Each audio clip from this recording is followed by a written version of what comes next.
What is going on? What is going on? It is Cleveland Terry Show, Thursday. A little late today. A little late. We started a little late. I'm not going to lie. Did my thing just brighten up?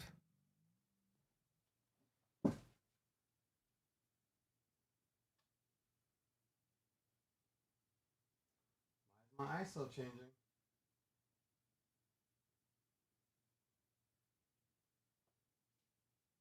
There we go.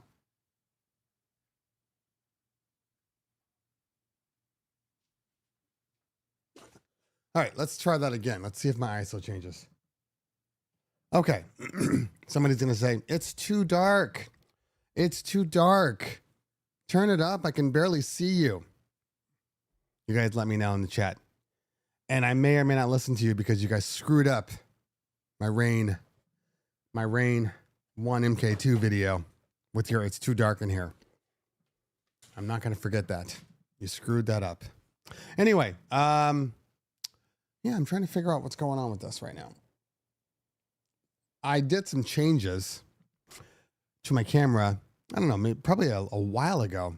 And then I went to look back at it and I'm like, I don't like any of the colors that are coming out. So I just tried to tweak it beforehand. I know the show was supposed to start at 10:30, but that was not going to happen as I woke up and realized that, well, I'm still fighting a cold and I had absolutely no voice. Mic audio. I haven't changed anything. Like not one thing. My mic audio is from my Rode. I don't touch the mic audio on the road. You guys just hate me today. I don't know. There's nothing I can do. I mean, literally, it's at max volume right now. Hold on. You know what? Yeah, and my audio, I'm at 5 dB in OBS. That didn't change. Try turning me up. That's the best I can do for you. Advanced audio properties. Yeah, I'm at 5 dBs. Fine. I'll bump it up a little more. Check. I'll bump it up to 222, 222. Let's try. Let's see if it goes up any higher. All right. I'm at 10 dB now. All right. Hopefully it's not distorting. That's the key here because I can't hear a word that's coming out of OBS. Anyway. Mike is fine. You see, the problem is, the problem is you guys are all DJs and you guys all have bad hearing now. So you can't even remember back in the 80s and 90s when you used to look at a waveform and it would do this. Now it just does this. It's just a sandwich now. Lego block without the knobs. Trash.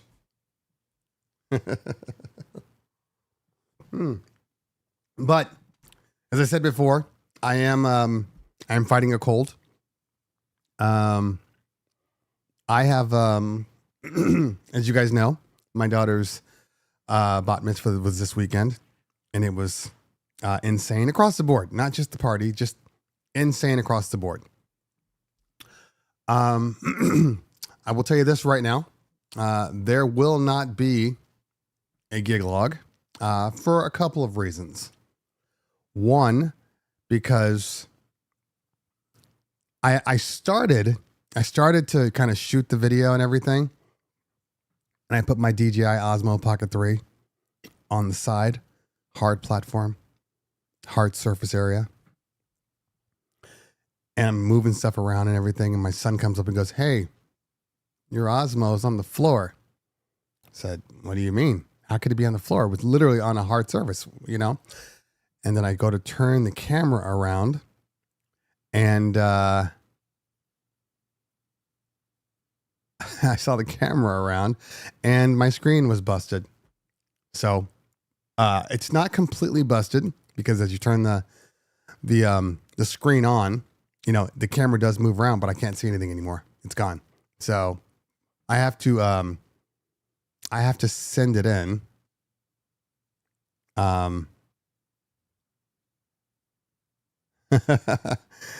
Oh, you guys aren't wrong. You guys are not wrong. But so it started that way. So I was like, okay, you know what? You know, it happens. Casual collateral damage. So I grabbed my Insta360 X5, and I took it out of the bag and I set it down. And who never turned it on? This guy. So I basically only have the footage of like what I shot from my cell phone, what other people shot. But it was a great time. And, you know, I guess more importantly,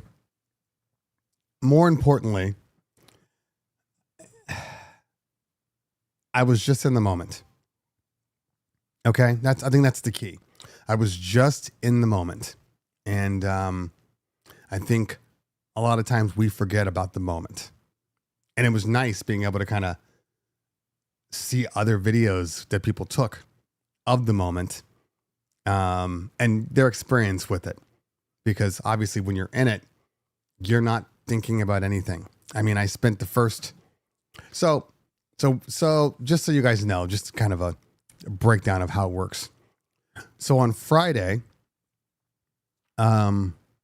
we had the starting service where she was kind of like, she kind of led it. It's Friday night services, but it's easy, right? Did we have to go up there on that day? I don't think so. But my daughter did. She kind of ran it. Then Saturday morning, we go back at 8:30 because we had to take pictures. And we had to take pictures and then the party. And then, then the service.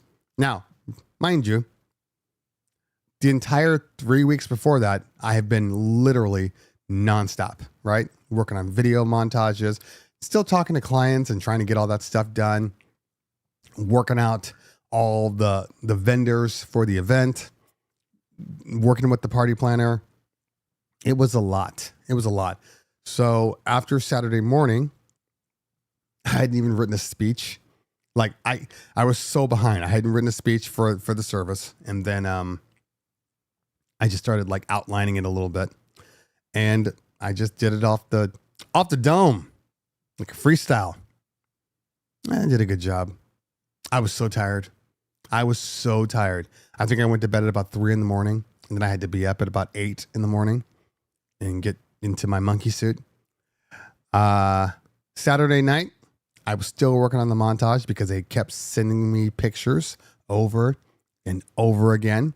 And it was driving me nuts. I finally got that done. And then I'm like, you know what? It's as good as it's going to be. It's as good as it's going to be. I'm not doing any more.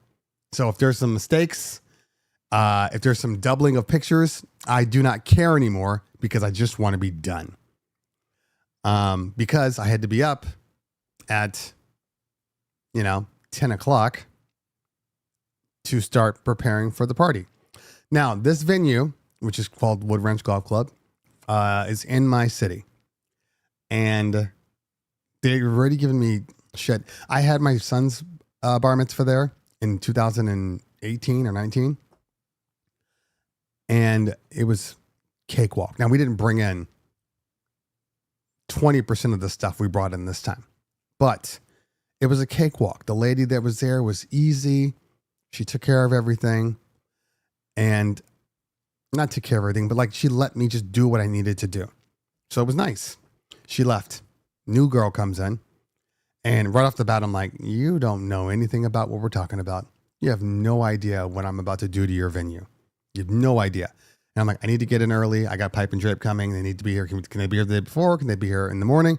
No. Well, if they do, we have to charge you because somebody's got to be here and we have to charge you. And anyway, we ended up paying for 4 hours to set up because, and the funny thing is, we paid for these 4 hours, and it's a golf club. This is like one of those event spaces where you just, you rent by the hour. You're renting for the day. And I know this because she sent my party planner pictures Friday night saying, is this the layout you guys want?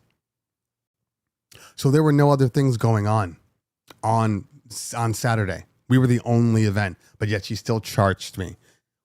Annoying. I'm beyond it now. I'm moving on. So we got there. All my crew, I had a crew of like, I think 12 guys because of the limited time. Because we were bringing in full lighting install, LED dance floor, LED wall. We basically built a custom stage, and then like the merch wall lady, she had to come in and she had to build her merch wall and 360 booth and the photo booth. So it's just a lot of stuff. I had to buy a generator because the room didn't have enough power to support everything I was plugging in. So we bought the generator anyway because we needed it, because we have a couple of parties that are outside and they want LED walls. They don't have power. They don't have enough power at their house. So we were going to buy it anyway. It was just perfect timing that it ended up being I needed it for my party. So, but we had bought it that week. I hadn't even used it yet. But I went in and, anyway, I'm sorry. I'm seeing random comments come in. So I went in and, literally put the oil in the tank and got the gas. Oh, learned how to do it real quick. It was easy when it was all said and done, but, my spider box, the cable I bought for my spider box, the plug part, it was fine going out of the generator, wrong side on the spider box or the distro, whatever you want to call it. So we just had to run cords. Now we had pipe and drape, so it was easy. Like, just run it outside. I don't want to think about it anymore. Run it outside. Anyway, so we got it going. Strangely enough, the LED wall, I'm not the LED wall, the LED floor. I want to talk about that for a minute because I don't know what weird voodoo my LED floor has. Okay. So when we first bought it, that was this week too, or last week too. Now I'm setting up as much as I can in the studio. We're running out of space. Can't do a 20 by 20 LED dance floor in my studio. So I got it up to like, I think it was like 20 by 10, right? So it was like half of it. I wanted to see, I don't care that the video's dark.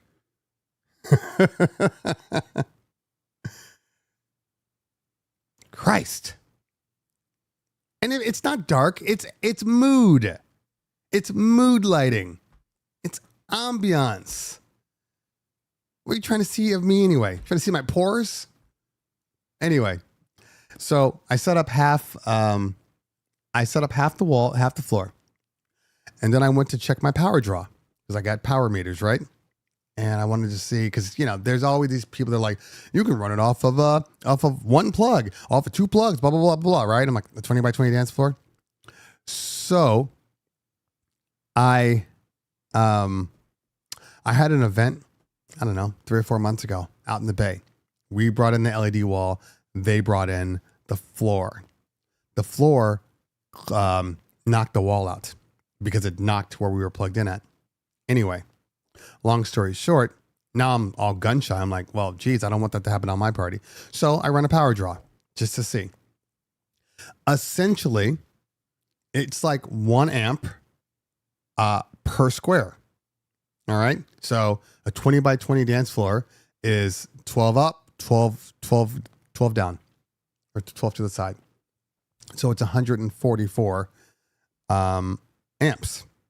That's what the meter says. All right.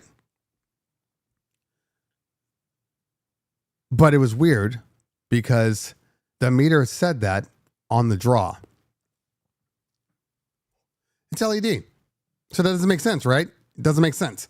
But that's what the meter says in the draw. But here's the funny thing. No. I mean amps. I literally mean amps. I'm not talking about watts. I know what I'm saying on this one because I didn't understand it. All right. So I ran everything, but the funny thing is I was running it into a surge protector, right? I'm like, well, this surge protector should have clipped. This makes sense. Like if you just run the processor, just the processor alone, it was running at about, it was like 3 amps.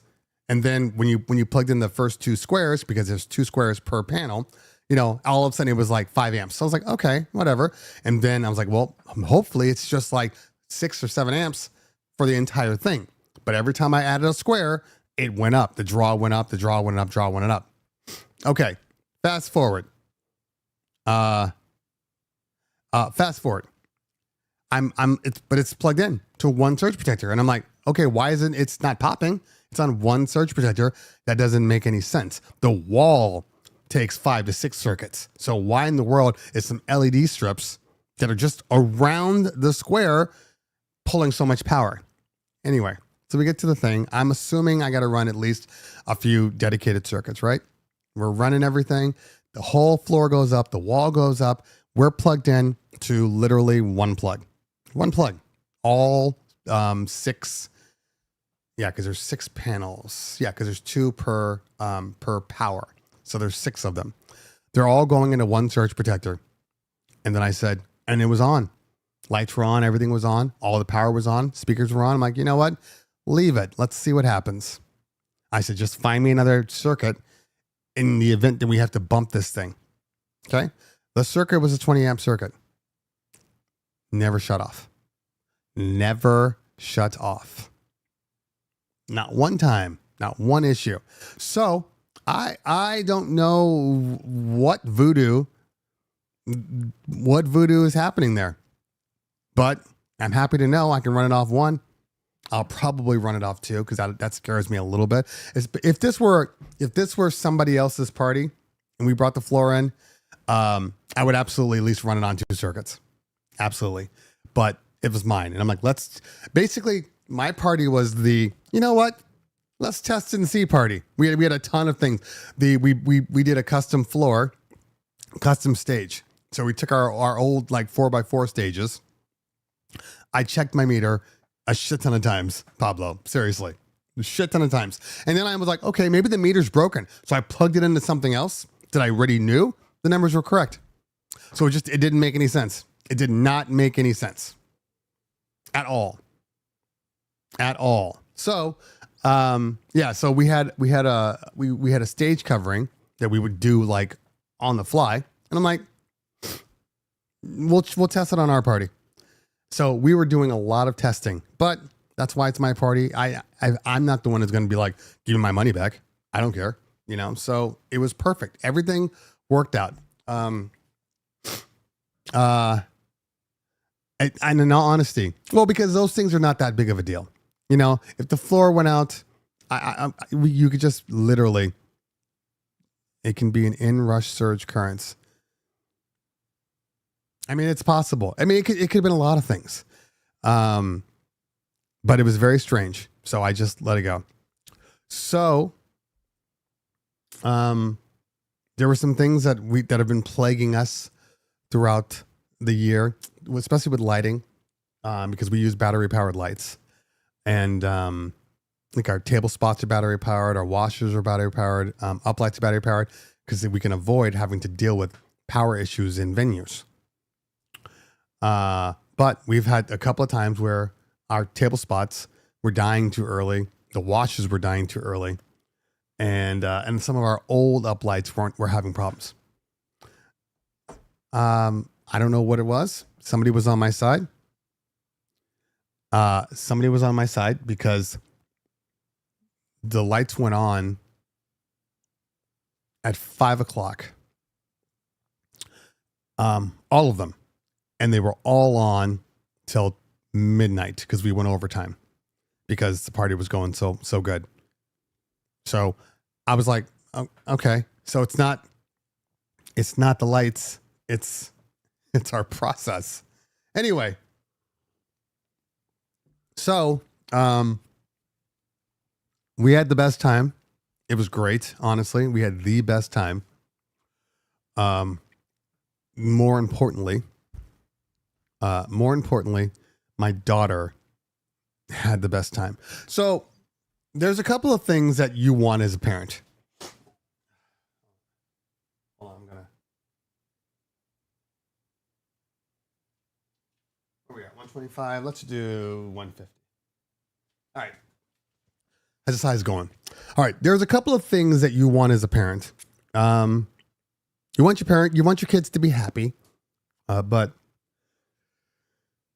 you also want to give them, the most and the best you can for, thanks, Wayne, and I'm going to sneeze. So I'll be right back.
Okay, sorry about that.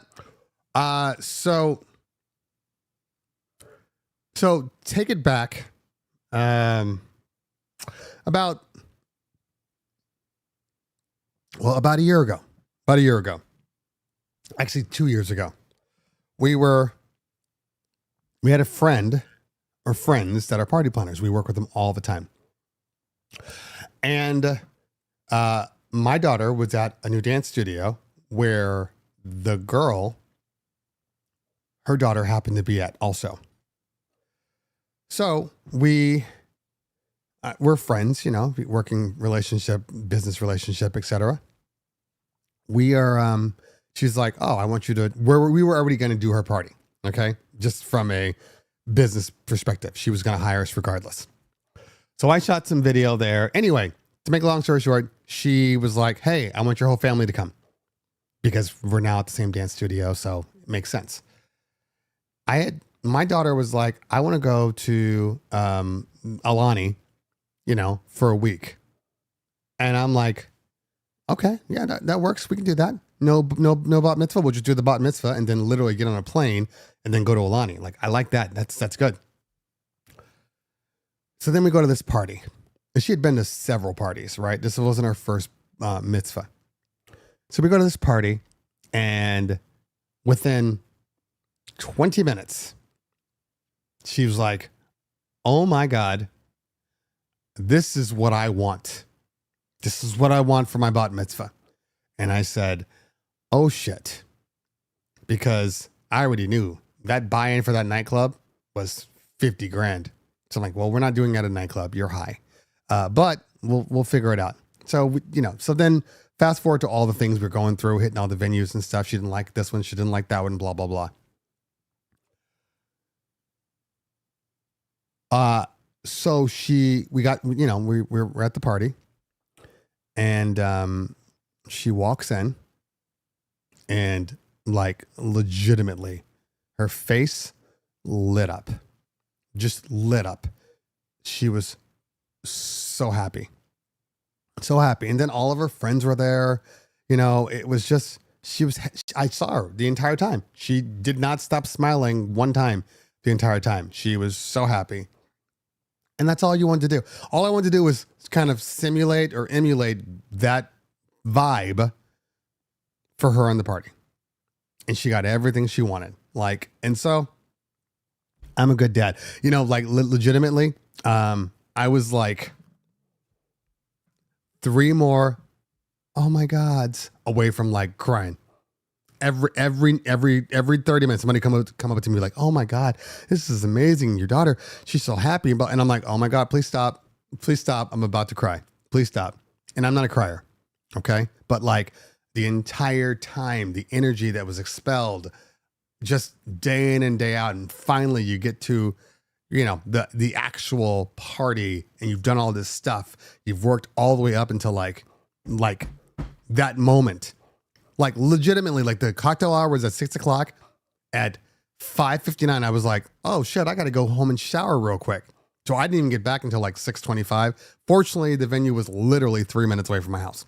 But it was just overwhelming. You know what I mean? Just overwhelming. My wife gave me some props in her speech. So I was like, hey, okay. You see me. You guys know what I mean. I'm not talking about like, oh, it's just women are funny when it comes to like male accomplishments. But, she had to trust that I would pull it off. She had to trust that. And that is something when she doesn't understand the concept, the production, all that stuff. She's just like, well, what about this? And what about that? And what I'm like, I got it. Don't worry. It's already mapped out. We're good. And, but we made it happen. And it was legitimately perfect. Perfect. One thing could have been a little better. Only one thing. Because I programmed the lights. I forgot to program in a stage light. So when we were doing our speeches, it was dark. That was it. It was the only thing. But besides that, it was great. I think we probably ran out of food too early because our numbers were higher than what we told the venue, because we do that. But I would rather have everybody ate. I would rather have all the food be gone than trays and trays of food that never get touched. I mean, isn't that the whole point? To eat all the food you pay for? So that's how I looked at it. Anyway, we had a great time.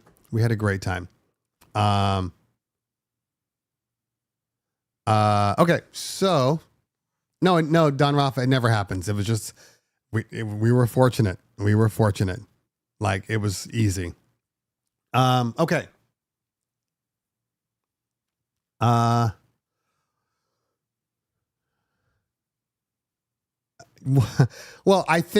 okay. So Matthew, I don't, they knew to a certain extent, but it wasn't them. They were more worried, my family, that we were going to be able to pull it off. Like, okay, is it going to be what we thought or what we envisioned?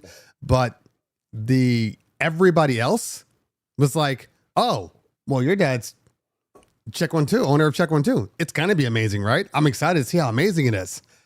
So there's like added pressure on both sides, if that makes sense. You don't want to disappoint your family, but now you have to, like, show your ass a little bit on the party part of it.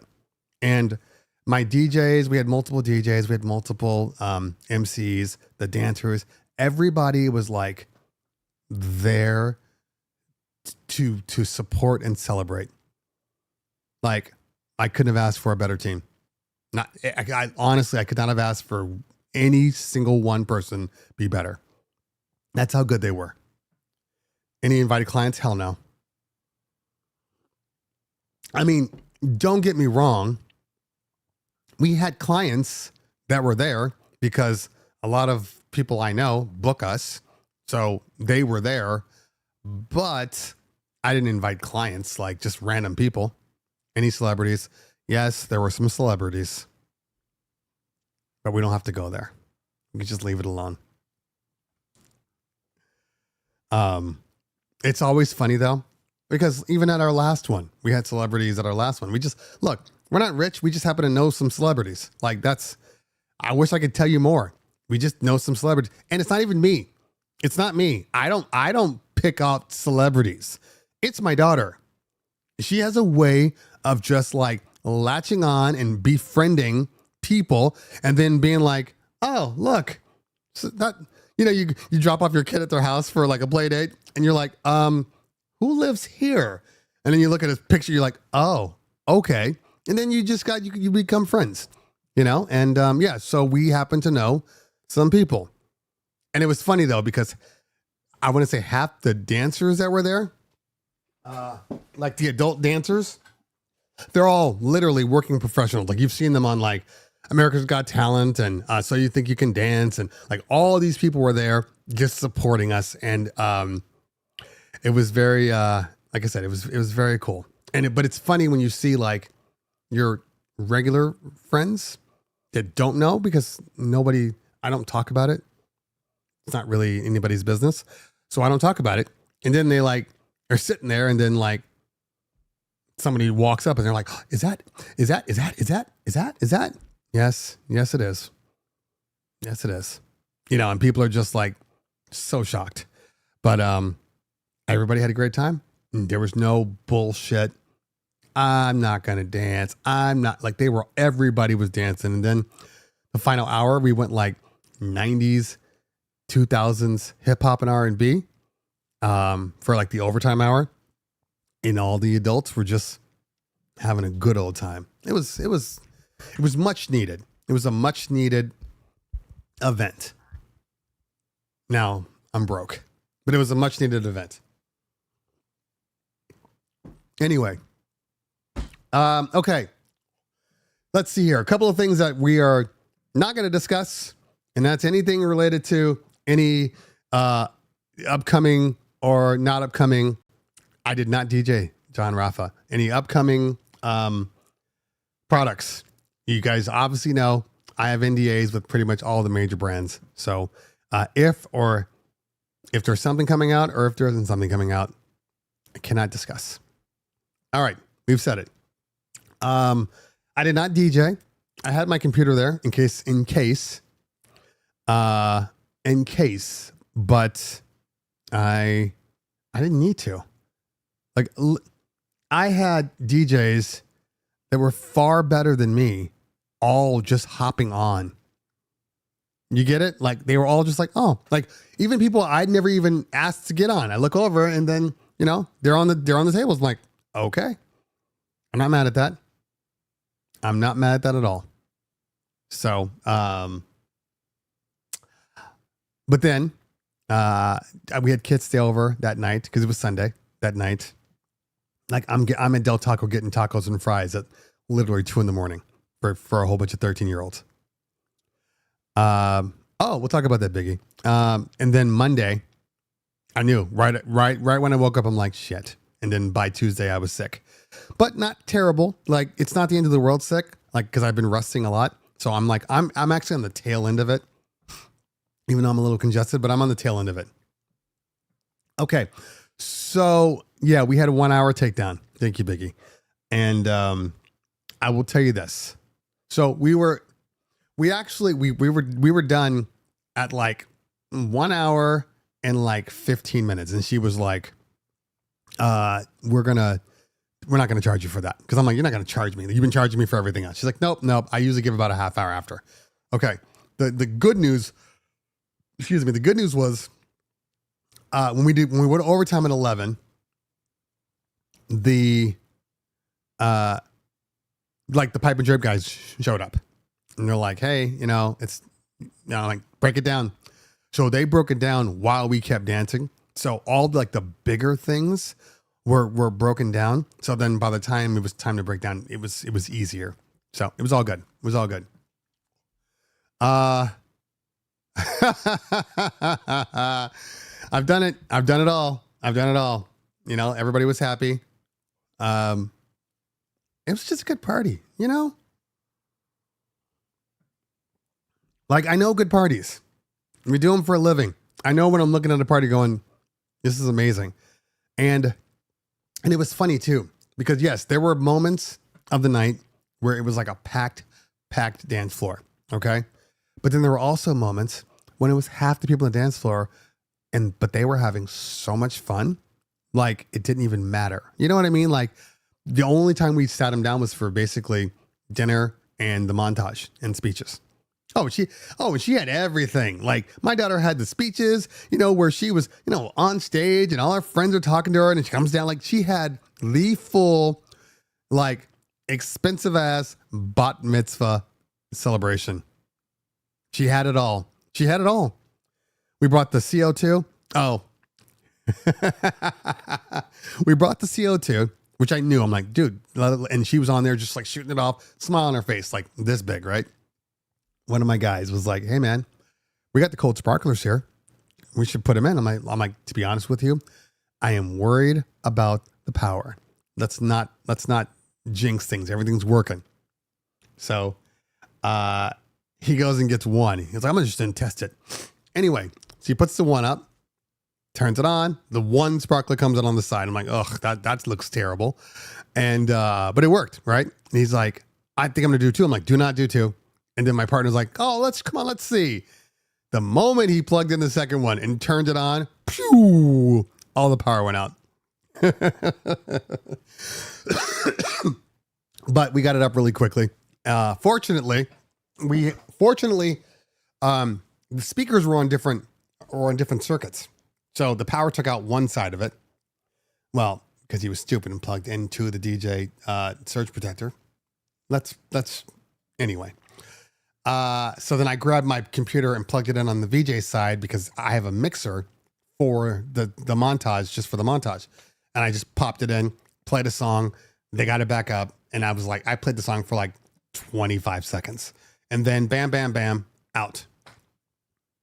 Okay. All good. All good. Yeah, I am a proud dad. I'm a proud dad for a lot of reasons. A lot of reasons, you know.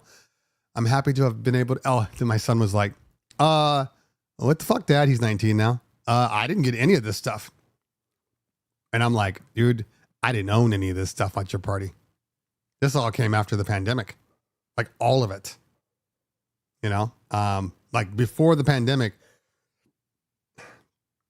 we pretty much were just DJs. We just DJ, you know, we had crews because Spartan bought mitzvahs. We had uplights and video projectors, but we didn't have LED walls and floors and full lighting installs and hanger clips and all of these things and all this professional stuff. Like we didn't have any of that. So, but we did bring everything we had to his party. And I called in some favors. So he's lying a little bit. Like this, before the LED wall phenomenon kicked in, it was all about, you know, a rear projector or long throw projector. So I had one of my guys, you know, he set up two big ass, like, 20-foot screens, one this way, DJ was in the middle. It was still good. Right. Did we do table spots? We might've done table spots. I don't remember, but we didn't have any of the battery powered stuff. And, so it was still a great party. People still talk about that party. Oh, it's such a fun time. This party. Yeah, it was better, but not in the way that like made his bad. And I think isn't that the way it always works? Like, I don't know about you, but, when I started this business, there were kids that suffered. Okay. I'm just gonna be honest with you. Like, I'm thankful that I had a wife that was like a real mom and could be there to support them because I was working 2 jobs to bring this business off the ground. You know, 9 to 5 and then 5 to 9, 5 to 10 every single day. And then Saturdays and Sundays and Fridays that I'm working. So there's no, I had to, unfortunately, neglect is the wrong term, but I had to make a choice and do what was right for the family, you know? So for 7 years, I wasn't there as much. So now fast forward where I'm literally just, I run a company. This is the only thing I do. And a little bit of YouTube on the side, which yes, did help me pay for, this party. It absolutely did. But I mean, by the time we moved out of our old house into this new house, I was at home. I was able to work from home or work from my office every day. So my daughter, my youngest, got to see me all the time, and especially with the pandemic. And then she was homeschooled, so we were together all the time, hanging out. So it's a different thing. But then I did spend more time. He works for me, my son, so we get to spend more time together. But that's the price you pay for success. I find it hard to be able to do both. You can't be successful and be available all the time. It's not possible. It's absolutely not possible. Somebody has to make a choice. Let's see here. My parties from 3 years ago pale in comparison to today's. We learn and grow every time we work. Exactly. Yeah. That's the world we live in, you know? The only funny thing is, I know somebody was talking about saving up for the wedding. Oh no, screw that. I have an older daughter. That's like, so, how much was all this? She just moved in with her boyfriend. They've been together for like, I think 3 years now. So she just moved in. They moved in together, I should say. And, I have a feeling, I'm like, can you just wait? Can you wait like 2 years, please? Like, does it have to be like right now? Let me like, save some more money for a minute. Do some more corporates on the side. Fortunately, I do have a couple of things on the side that are gonna pay me very well. So I'm gonna make up a lot of that stuff I've spent, hopefully, over the next couple of weeks and months. Okay. Matthew says, no, it's not. My wife is full-time mom and I work from home for the day job too. Yeah. I want to go full-time so badly. I get it, man. I get it. It can be a lot. But you sacrifice for your children. Oh, I know. This was a business expense too. I mean, I covered the room, but everything else went through the company. I was telling all my vendors, I need you to change that name to Check 1 2 Enterprises. Yeah, we and obviously, yeah, we could write off the other one too, which I might. I have all the invoices, so that's fine. Is there anything you would have done differently? Well, I originally wanted to do it at another venue. I had a great relationship with this guy. I already knew all the stuff they were giving and it was included for free. So I knew I had more time there. I just had a lot more flexibility. And then my wife and my daughter were like, I don't really like it. It's not going to be where I'm like, trust me, we'll get it to where we want it to be. Nothing will look like this by the time we're done with it. Like nothing. And they couldn't visualize it. So when when this other venue we had already been at was like, yeah, we're available. We have an opening. My daughter and my wife were like, oh, we want to go there. Like, and that was it. So, but if I had it my choice, I would have had it at another venue. There were too many outside things that I needed to take into consideration and I needed to work through.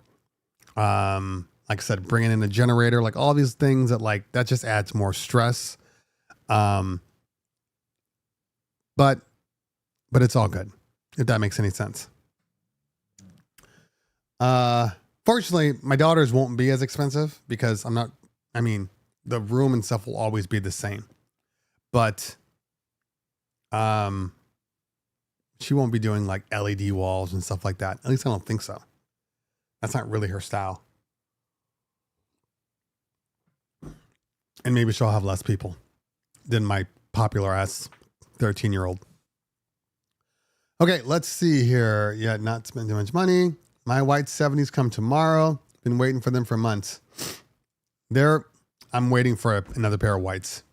I have a black pair of 70s, a white pair of 90s, and I actually got to text Michael. I'm like, hey man, can we work this out? Because I want to be able to swap between my 90s and my 70s without thinking about it. Like, so I'm like, can you just send me 2 white subs? I already have the tops. I just got to swap them out.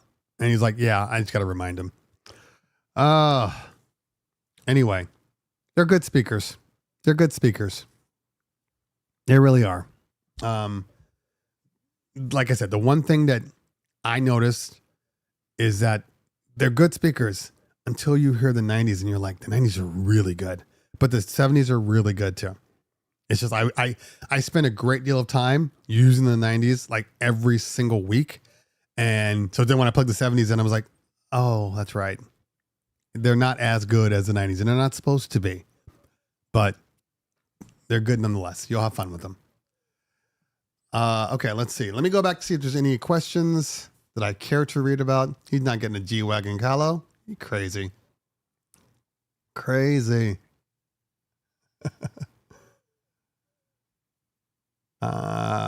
Reggie, smooth as butter brown. You're very welcome. Told you. You're going to need a sub.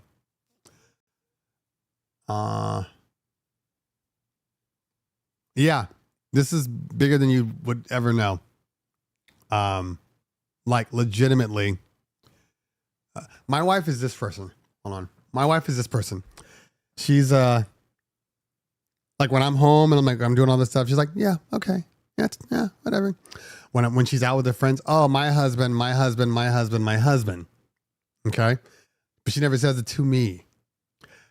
So then at the party, when she was just like, I just need to thank my husband for doing all this. I was a wreck and he promised and he held it down and blah, blah. And I'm just like, okay. Who told you to say that? Who told you to say that? Anyway. Good times. All right. Let's see here. Any questions I care to read about? Okay. So I do not see any questions. So ask away now. How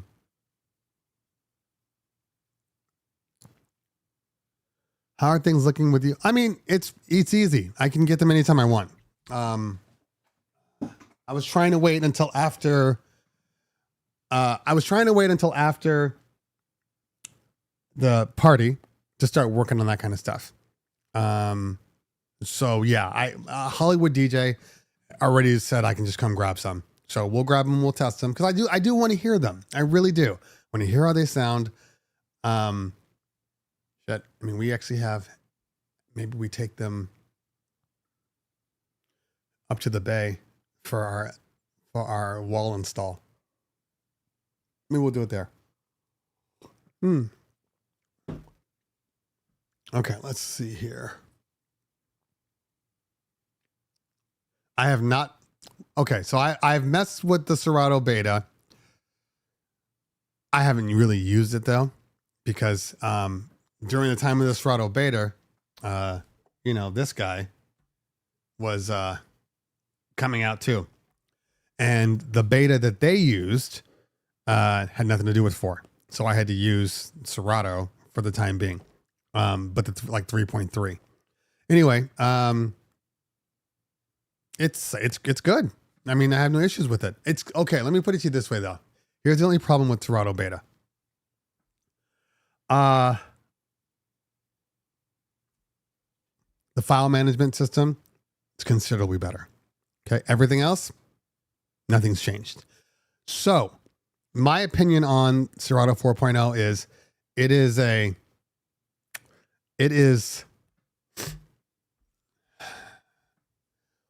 is one update from DJ, algorithm DJ, being forgotten about. Because if algorithm DJ adds the crate search,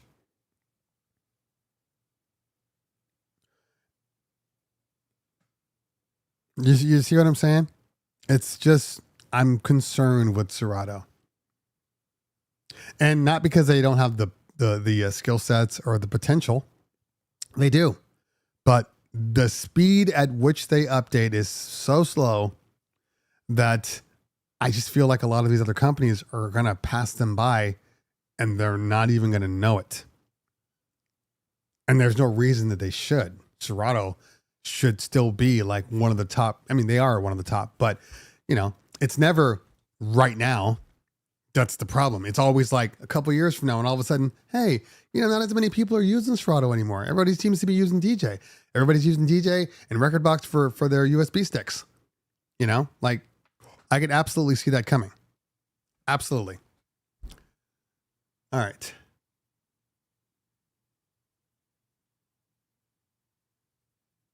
Let's see here.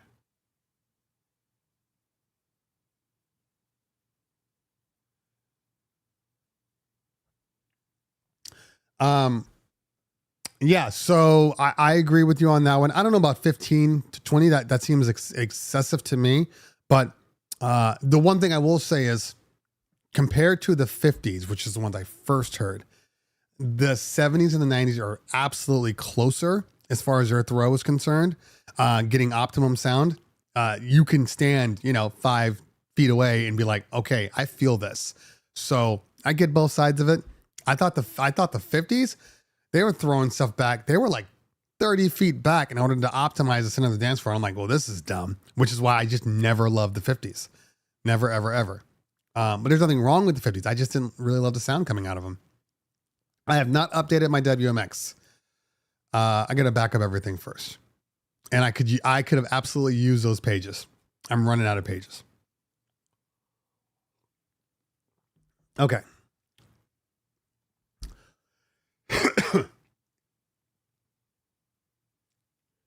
All right, Don Rafa. So my question for you, for spending close to $7,000, would you say Evolve 90s or a light columns as opposed to point source, top, sub? Okay. All right. So this is a very good question. And this is what I'll say about it. In general,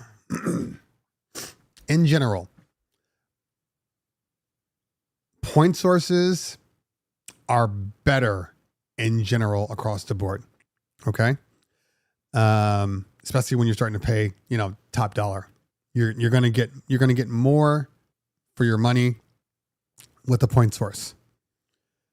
What you're going to lose is convenience, is weight, is versatility. All the additional add-ons that they have on there, Bluetooth, syncing, and everything on there. Because a lot of the normal, powered subs and highs just don't have that on there from a point source perspective, but they're on all like column arrays. I'm willing to compromise to have an easier setup. Floor space is about the same, but less to bring in, less to deal with. I'm not saying it's for everything. If somebody walks in and they have, a 400 person party, I'm bringing my point source. I'm not bringing the EV90s for that. Could you get away with it? Yeah, but I need, another set of EV90s. But with a good point source, 400 people, you could still make it work with like an 828, some SRX 15s. Like you could still push that power out. So it's a trade-off. You have to figure out what's best for you. That's all we have both. So I guess the benefit for us is I can just switch off whenever I need to. If I need it to be a little louder, a little bigger. I will say, as far as QSC is concerned, not their KC12s, but like their subs and the 12.2s, like the 118s and 12.2s. The 118s still hit better than the 90s, but the tops, the 12.2s, the Evolves are just as good. Just as good. So, like I said, it's a trade-off. I can get more bass out of my subs. This is 100% true. But now I got to bring subs. I got to bring poles. I got to bring more XLRs. I got to bring more power. I got to tape down more stuff. It's so nice to be able to plug in one XLR and one power con on each side. I'm done. So yes, I'm trading off. I'm absolutely trading off. Do you happen to know if you need a sound switch subscription to run engine DJ lighting? I own a DMX dongle, but I couldn't get the lights to be confirmed. So you're off of, I guess, engine lighting, which is essentially sound switch. You do need an authorized sound switch dongle. And I know they have some. They used to sell them for like $120. You didn't necessarily need a subscription, but I don't have a subscription, and I've been using SoundSwitch forever. Usually the dongles, for instance, this is a glorified dongle right here. Okay, that's the what is it? The control one.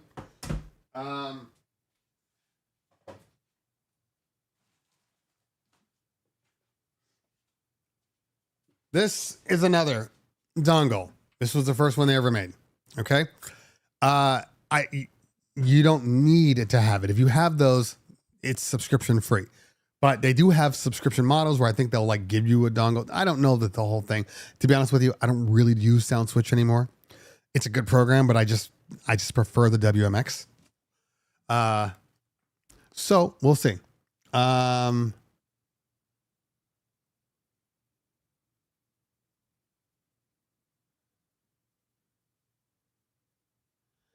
Okay.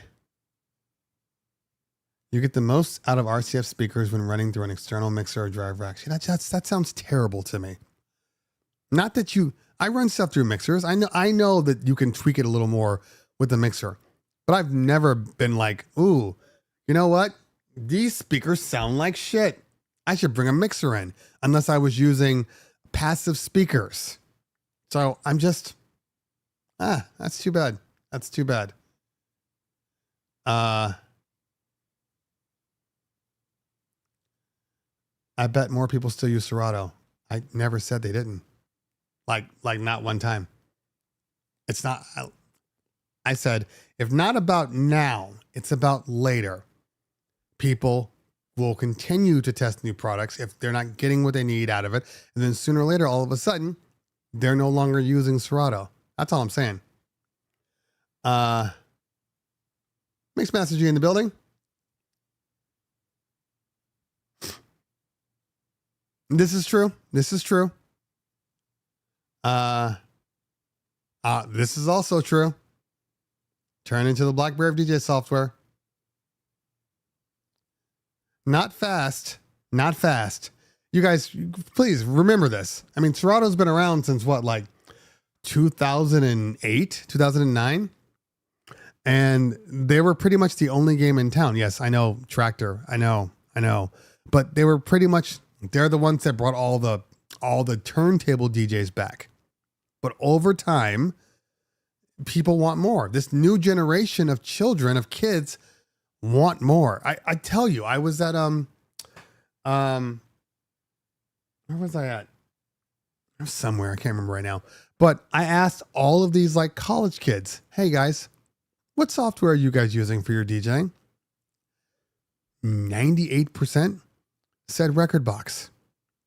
Not because they knew that it was better or worse than Serato, but because it came with their software. It came with their hardware, I should say. Alpha Theta has a lock on selling products. All these new people are like, oh, everybody uses CDJs. Nobody uses Turntable, CDJs. So they buy Alpha Theta controllers. Pioneer controllers. Comes with Rekordbox. So right now, at a minimum, we know that people have to use Rekordbox just to get their stuff in for CDJs or for an Opus Quad or for, an AZ, if they're thumb drive DJs. So they're already losing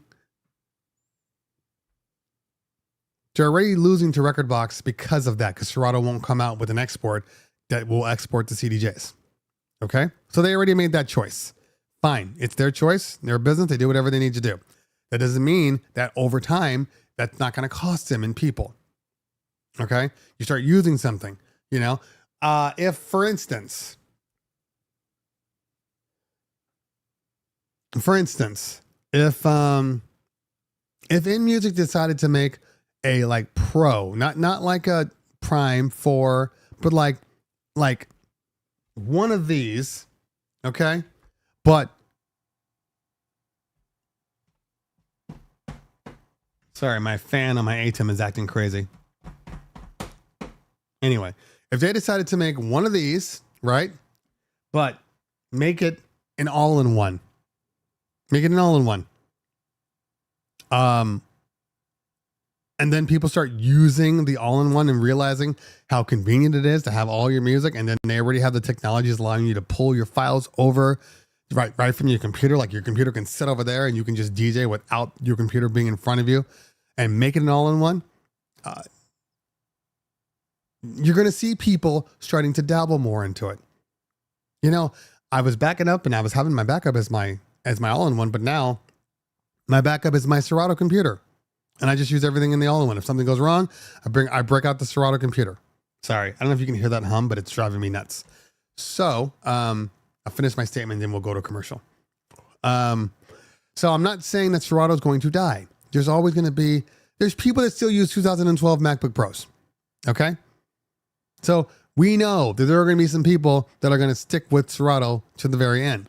But for all the new people, which are far more important than the old people, those are the ones they need to be concerned with. Because this new generation of DJs, the question is, what are they using? I'm going to say a lot of it's not Serato. All right, I'm going to reset this. So I'll be right back. Let me just reset it and go to commercial. Hey, how's it going? Oh, thank you for answering the door. You guys available on July 1st? Yeah, we're available. Do you have a brochure I can take a look at? Here you go. This all looks good. Can you send me out a contract? Here's your contract. Oh, thank you very much. Okay, see here. Just go ahead and sign it and send it in your deposit. Okay.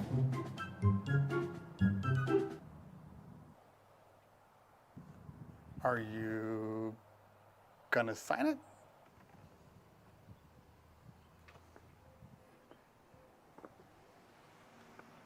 If you need to take some time, go ahead.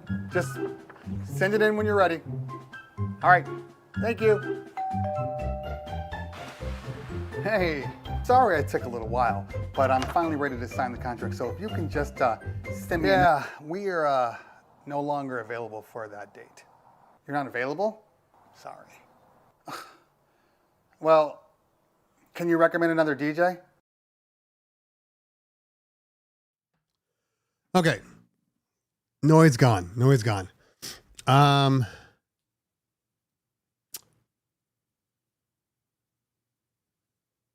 see a full-on Serato discussion happening here.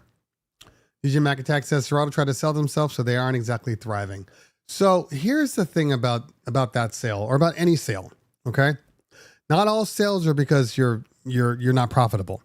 A lot of sales or mergers are because you are profitable, but you want to get bigger. So you need some investment capital, and that's essentially what Serato needed. They needed money to be able to bring on more people, so they could, work on stuff faster and get new products out and all that stuff. So, I don't have a problem with people selling. People sell. I mean, right now, the biggest problem is not the sale. It's the companies that are buying up all of these things. That's the big problem. Every one of these DJ manufacturers and DJ software, they're all selling to all these investment capital firms, and that scares the shit out of me. EV sold to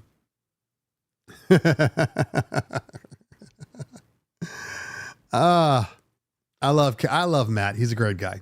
EV sold to an investment firm. Serato sold to an investment firm like Pioneer. Is it Alpha Theta? I think they sold to an investment firm. My only problem with any of this stuff is when you do that kind of stuff. I don't know V Squared how big they are. I don't know. When you do that kind of stuff, now you're beholden to your investors. You get what I'm saying? And investors, I'm not giving you money so you can just take that money and not make me money. Because the whole point of me giving you money is because you're going to grow and I'm going to reap the rewards of that new growth. And that's the whole point. So, I fear, baseball did it. I fear that everybody's just going to be doing this for profit, which is, as in a capitalistic society, that's what we expect. But it could go either way. What Which is a better way to go? Oh God, that's a silly question. That's a silly question. I'm gonna say the Evolve 70s, if you're only using one sub off the QSC, is better. I don't. First off, the 12.2s, I've never thought that they were amazing highs. They're good, but they're not amazing. So I know what they are.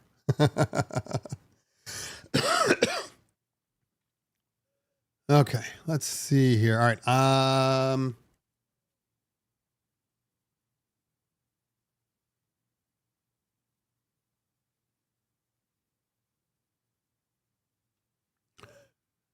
I met some newer generation DJs, and this is going to sound bad, but they think they know everything. Yeah, they do. And only like the things they use and nothing else. They are stuck in one lane. I mean, that's new young people, period. You know, they think they know better than you. That's just the way it works.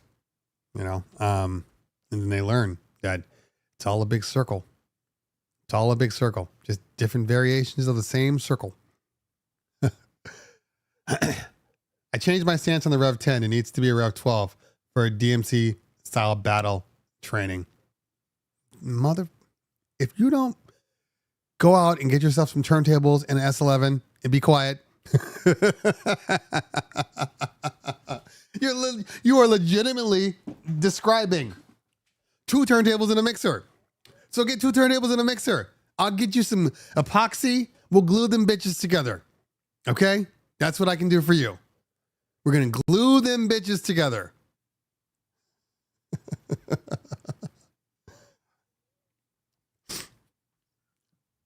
All right, let's see here.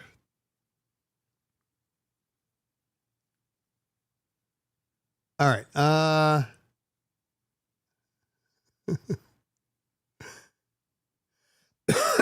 Hold on. I got to take one more break.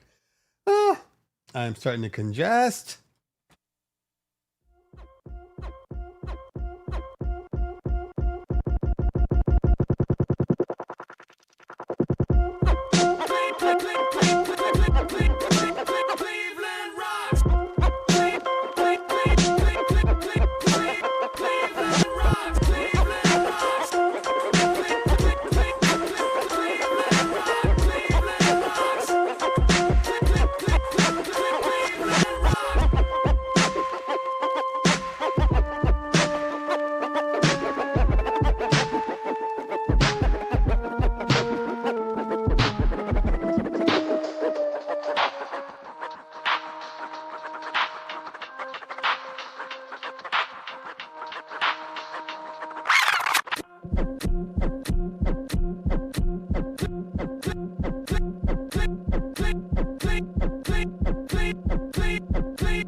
Okay. Had to take some medicine. Okay. Only problem with talking starts to just mess everything up, but I'm here now. Okay. Are most DJs here mobile DJs? That's a good question. I have to ask your thoughts. My thoughts on the 7-inch turntable. I did, Pablo. Thank you. My thoughts on the 7-inch turntable. I think it's cool. I think it would have been cooler if it were motorized platters with a digital output. I think that would have been cooler. But seems like a good enough turntable. Like, I mean, if you were maybe needed a smaller footprint, those would come in handy. Or if you wanted to put them in like a super small flight case with like a, S5 or something like that. Like, I think that's really, really cool. I just think it's absolutely niche. It's a niche product, which is interesting to me because I feel like I don't understand. I try to understand what all these manufacturers are. I don't understand Reloop's business model. Like, I don't get it. I don't understand. I struggle to find how they are profitable. I look at all their products and I'm just like, I don't know not one. I mean, is it okay? Mixmaster, maybe you can help me. Is Reloop big overseas? Is that what I'm missing? Is it like the what's that other mixer that all you overseas people buy? I had a pair of headphones from them once. I can't remember what it's called right now. But there's a mixer, Zone. Is it like Zone? I'm curious. Let me know. Now, if they could have built in phase, that would have been one to own. Not that you can't put phase on there, but that would have been great. I keep saying phase needs to partner up with somebody. That would have been a really good one. Alan and Heath, thank you.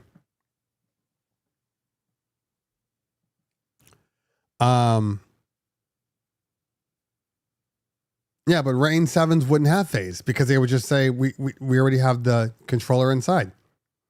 Like, Rain doesn't need phase, but Reloop, that would have been a nice selling opportunity for them.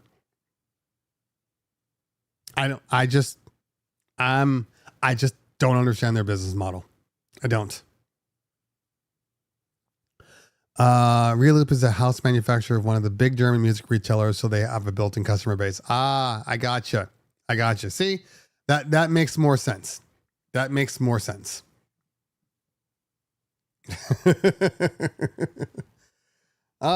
then if I'm just talking shit right now. Okay, that's just facts. There's certain distribution companies out there that I find just terrible to work with. And I'm hoping that changes. Oh, I'll give you a perfect example. Okay. Hold on. AMS, which I don't really know. I just know that they're the umbrella of multiple manufacturers. When that Reloop came out, I posted a joke on my stories. Like, hey man, like, hey, you know what? I guess they hate me. It's fine. It's no big deal. Like, I was making a joke. But joke, because jokes always have some truth in them. Because I really don't get anything from Reloop. They don't send me anything. I told you my experience about the mixer, how much it took to get. Okay. So somebody from Reloop replies, hey, no, of course we don't hate you. We're going to make sure you get them. We're going to contact AMS and get you some product. I'm like, okay, great. Thanks. Nothing. I have nothing. No email, no nothing. And my point is, I don't know what it is about AMS, but we do not gel. It's and they own a lot of products, but they will not send me product. They will. And like right now, like I'm working out with Base Boss, for some stuff, and they're AMS, and I'm like, I don't know if I'm gonna get anything. Like, you might want to send me something, but like AMS never wants to send me anything. So I don't know where the disconnect is. And AMS is always like, give me your credit card in case you do. I'm like, what? No, you're not getting a credit card. No, you're not putting me on the.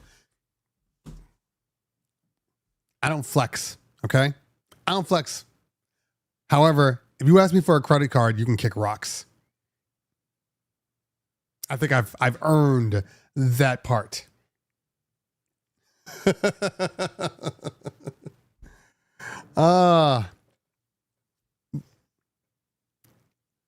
Anyway, so we'll see what happens.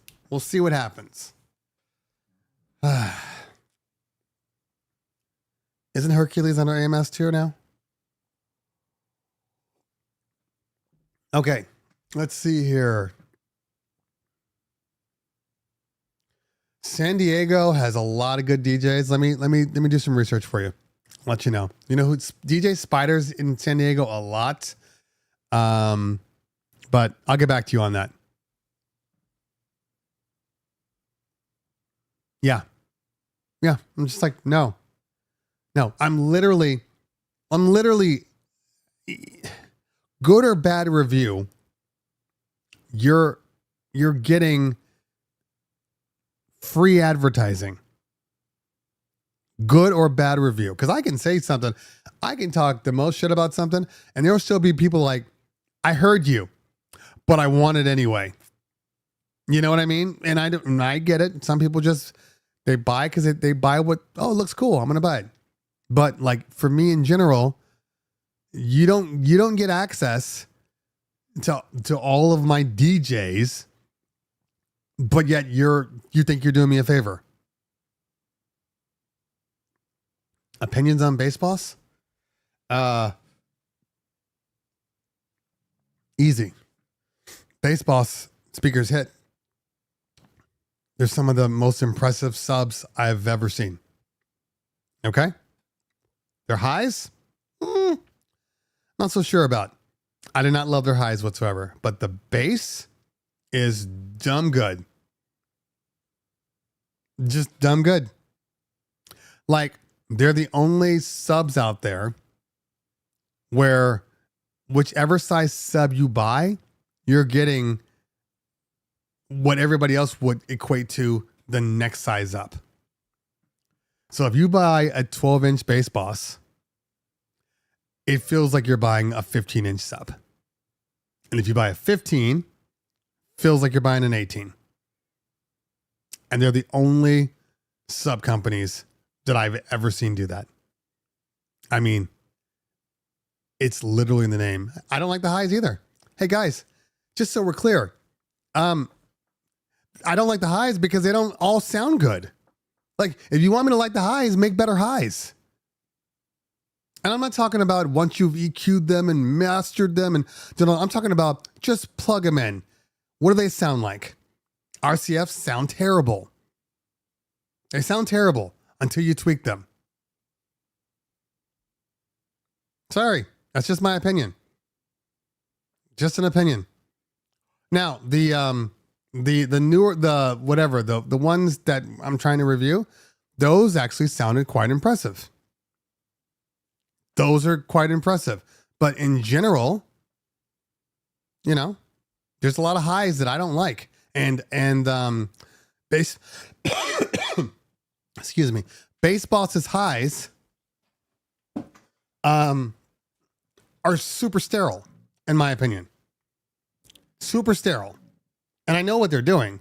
They're basically running a huge low pass filter because the subs are taking up so much frequency space. But I could not hear the sterile and scratchiness of the highs.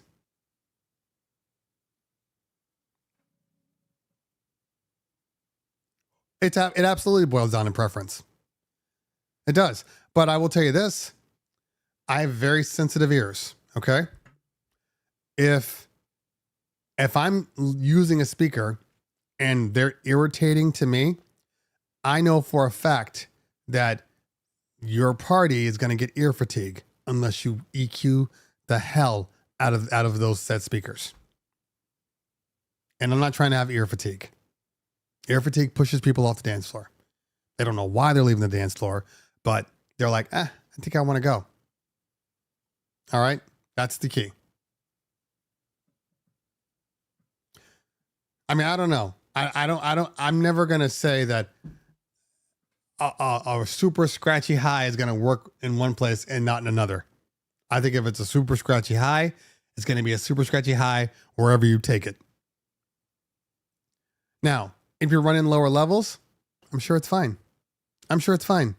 You know, but for me, it just didn't work. Now, look, I will tell you this though. Okay. I'm also I'm the person that says, yeah, I don't love the RCF highs. Okay. You have to EQ the hell out of them. But I'm also the person that says, if you come out with the better one, I will absolutely tell people that these are the ones you should get. I'm not just hating on RCF or hating on whatever. Like RCF has some subs that like the throw is dumb. Like I'm on the dance floor and there's no bass on the dance floor. And I go outside or go into the other room.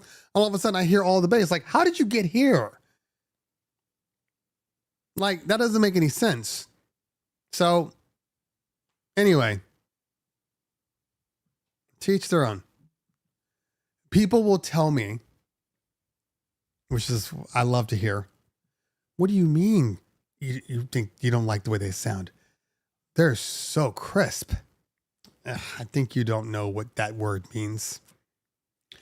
There's a difference between crisp, like clear, and grating. There's a difference.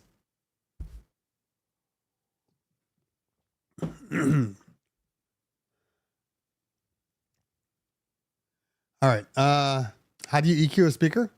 Well, for a minute, I'm like, but I'm going to assume that maybe you don't know. First, there's multiple ways to EQ speakers. Okay. And it can be as simple as going into the speaker's sound profiles and just changing that. Like a lot of them might EQ at like live or music or speeches, you know, and every time you switch it, it's adjusting the EQ curve.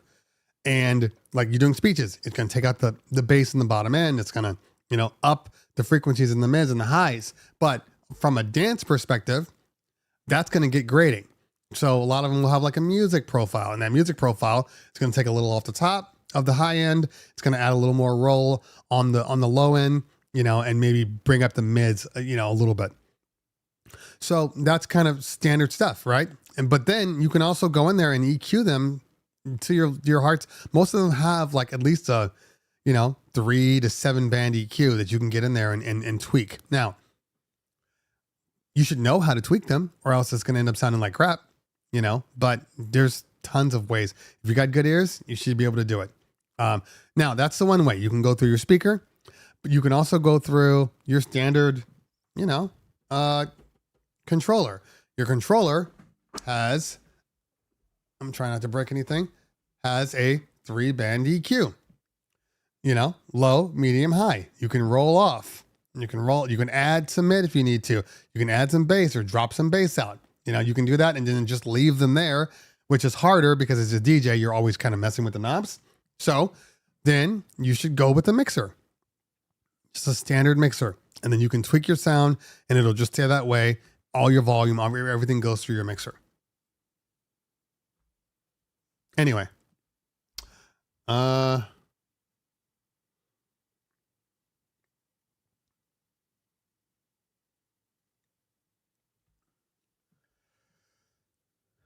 In general, Pablo, I don't disagree. However, that AX series or whatever, that NXL or I don't know how you say it. Anyway, those 45s and like 22s, like they're really impressive. Like that was the first speaker from RCF. When he plugged it in, I was waiting for, okay, so usually couldn't this be solved with the drive rack? Anything can be. Drive rack is just a glorified EQ, guys, and compressor. All right. I ran drive racks on all my systems, so I'm not saying that they do make them sound better, but they're glorified EQ and compressor and limiter. All right. That's why you're getting that warm sound out of them.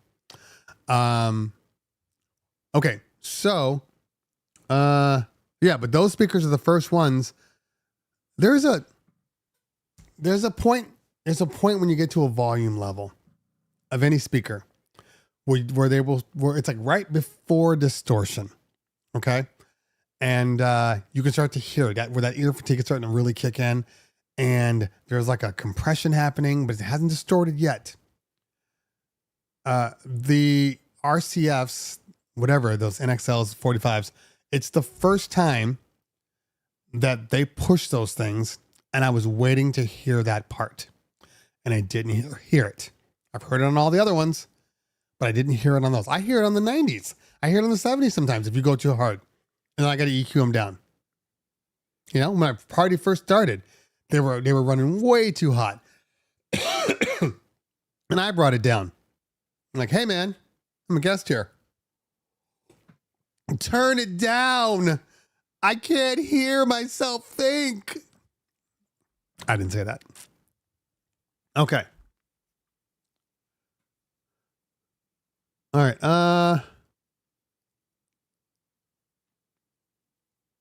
I've heard them in multiple places. I heard them in Jersey. I heard them in Seattle. I heard them in Hollywood DJ. I've heard them in lots of places.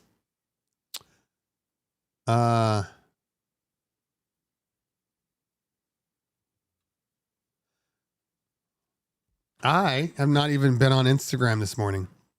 So, no, I don't know what they were teasing. Alpha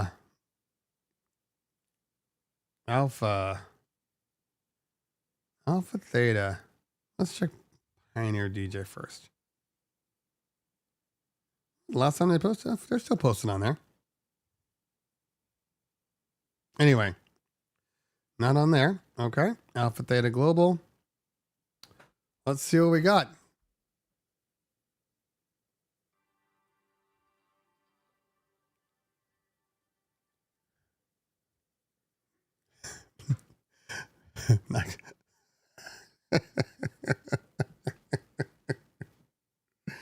Oh, oh. They really they really just did this.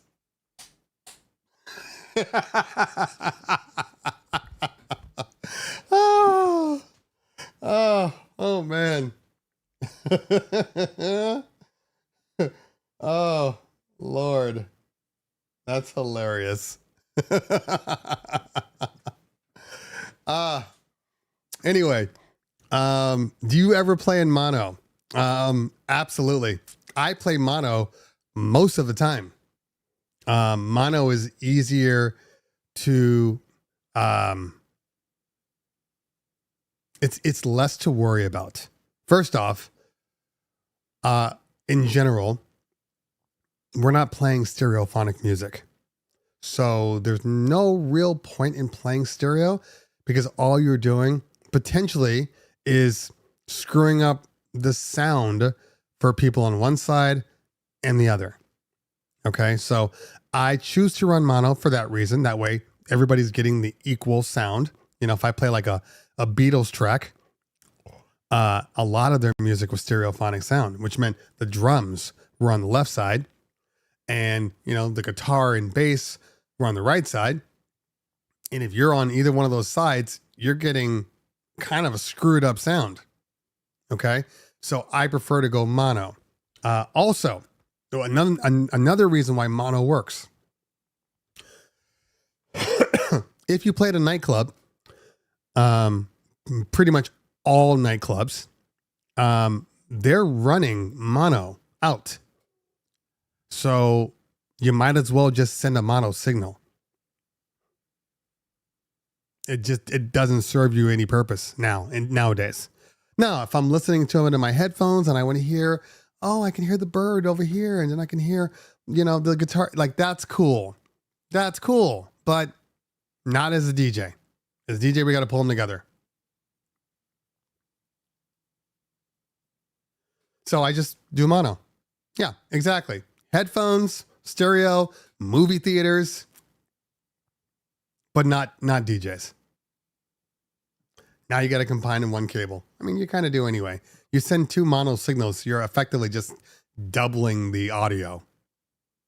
But you could literally send them one chord and be just fine.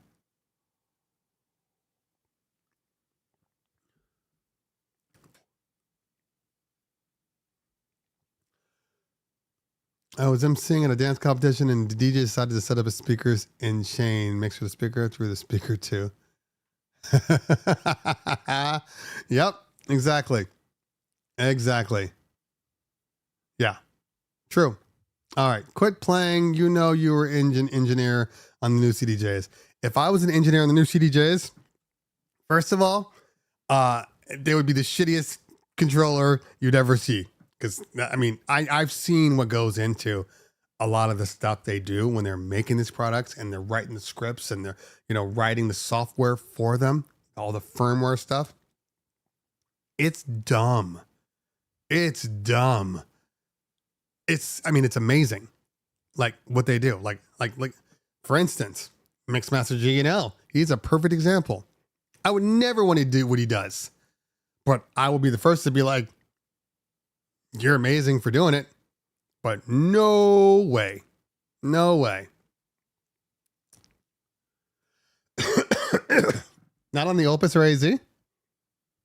What did I miss here?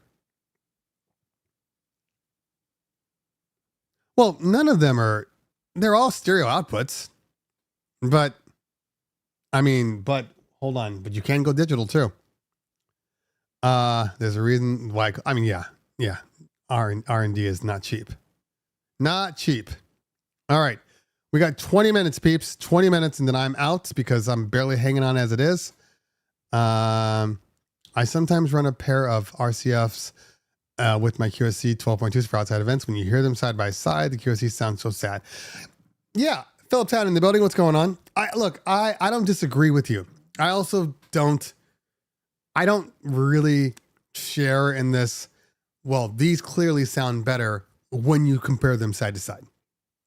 Okay. That's my job as a reviewer. So I do videos like that all the time. However, what I try to make people understand is that's not realistic. I've used this term many times. If you go into, your local, Best Buy, TV shop, whatever, and you're looking at all these TVs, okay? You're at the mall, you're looking at all these TVs, and this OLED looks amazing. This OLED doesn't look as good as that one, so that one's clearly amazing. But when you take it home, no matter which one you take home, it's better than your 20-year-old, CRT that's on the floor. And you're never going to notice a difference. I have 2 Sonys, one in the main family room, one in my bedroom. And then I have, I think it's an LG. I bought what was cheap at Costco. All right. And a TCL outside. Here's what I know. The TCL, noticeable. It's a noticeably worse picture. Okay. Just in general compared to it. But as I look at the Sony in one room, and let's say I walk into the living room and TV's on in that one, it's, you get used to it. And you're like, oh, it's not so bad. But I have a Sony that I paid, $4,000 for. And then I have an LG that I paid $600 for. It better be better. Is it $3,400 better? I'm not sure about that. But I know that Sony's going to last. I do know that much. Anyway, so it just depends on what you're doing. All right. My dream speaker, I don't have a dream speaker. I really don't. I don't go into, it's not really my thing. My dream speaker is the one that is the smallest footprint and sounds the loudest. That's my dream. Like literally, give me a 12-inch RCF with tops and make it sound like an 18. Like, that's what I want. That's my dream. That's it. I'm easy. The smaller the form factor, that's what I want. I want a small form factor. Now, science will tell you that you can only do so much. So I'm happy with what we have. And I'm willing to compromise. I'm still trying to figure out. I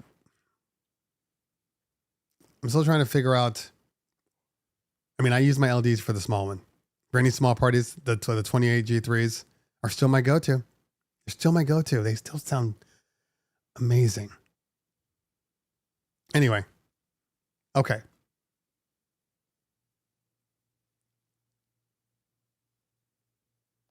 All right. Give me thumb go size speakers that sound like yeah, that's all it takes. Well, I mean, some would argue that those NX ones are that speaker. Some would argue that. Some would argue. Okay.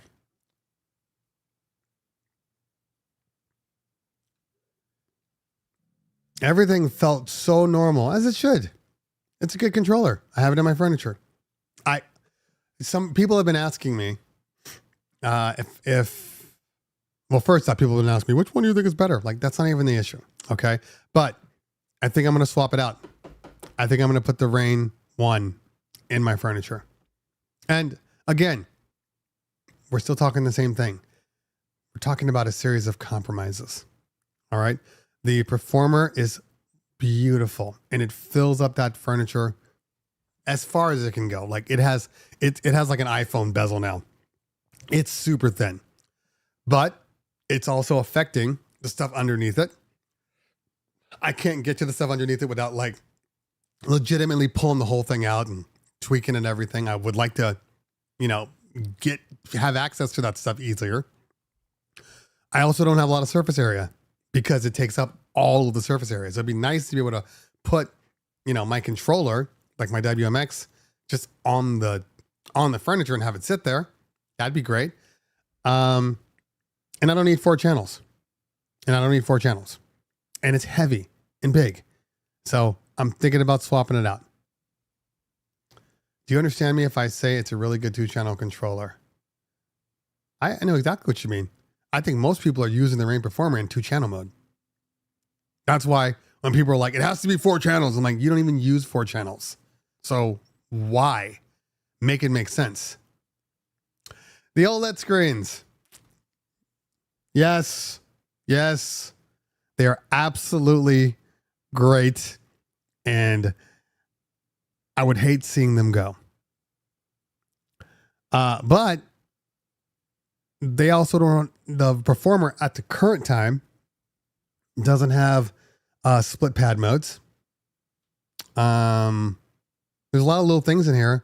They don't have Serato effects yet. I'm sure a firmware will come out and they'll do it. But right now, they don't have it. So there's a lot of little things like that. Strangely enough, I kind of prefer, prefer is the wrong word. Okay. Prefer is the wrong word, but I've really started to enjoy myself using like vinyl again with no displays on the jocks. I know it seems counterintuitive, but I only have my logo. In the jocks. Like I don't put anything else on there. I don't run the WAV files. I don't check my library with them. Just I don't use them. I've been doing ceremonies with the Thumb Go because the battery with XLR wired. I like the convenience of the Wave 8s, but I'm still paranoid about wireless for ceremony. Thoughts? So I've gone wireless plenty of times and I don't have a problem with it. I would not go. I did go Bluetooth wireless, but I was like right next to the speaker. I was behind it, or in front of it, I should say. I'm always the guys, when in doubt, go wired. It's not hard to wire 2 speakers together. And especially considering with the Thumb Go, by the way, I don't know if you guys know this, but the Thumb Go's have an app. I learned this yesterday when I was doing some testing on them. There's an app for them. So you get the same thing as like if you were using like the EVs, the Everse 8s, like you can do it all from there. And you can plug in your microphone into one of them and then XLR the other one, run battery powered, and now you can control the mics from far away. So it's little stuff like that. It's little stuff.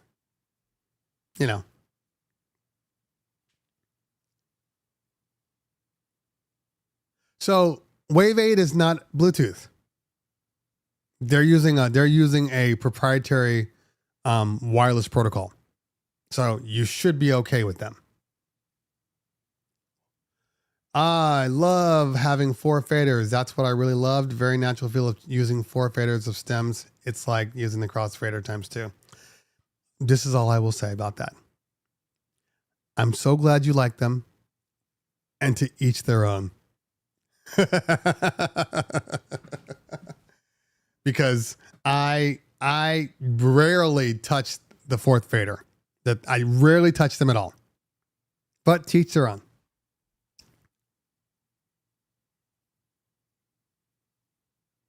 Jason's in the building. What's going on, fam? So they do have the split combo pad. Okay, gotcha. There we go.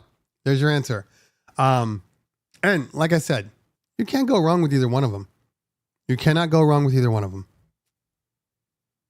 That's it. I mean, that's honestly it. So pick your poison. Or if you're a baller, buy both. Do you think new DJs focus more on hear them on the same? What? Do you think DJs focus more on here than on the scene, culture, or music? I don't know. Maybe my algo.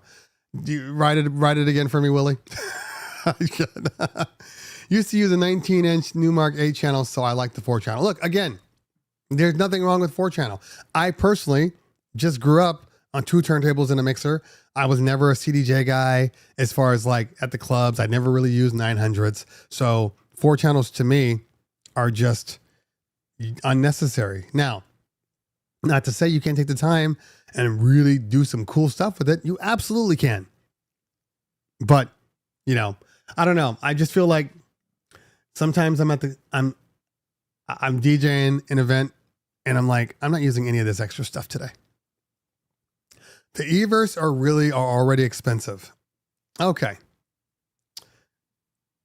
This is what I will say about the Evers. Okay. Having used them. All right. Compared to the Mackie Thumb Goes. There is a big difference. There's a big difference between obviously there's a big difference in price. Okay. It's like twice as much. But I've been using the Everse 8s. And I will tell you, they're some of the best sounding small speakers I've ever heard. So I understand why they cost more. Now, are the Mackie Thumps terrible? No. Can they get to a ceremony? Yes, absolutely. You definitely can. I've used them many times for ceremony. I've been more impressed though with the Everse. And it's just it's just a better speaker. So it should be more. But if you have the Mackie Thumb Goes, you're in good hands. You're in good hands. All right. Do you think DJs nowadays focus more on the gear than on the music scene, music, especially upcoming new DJs? It might be my algorithm. Okay. I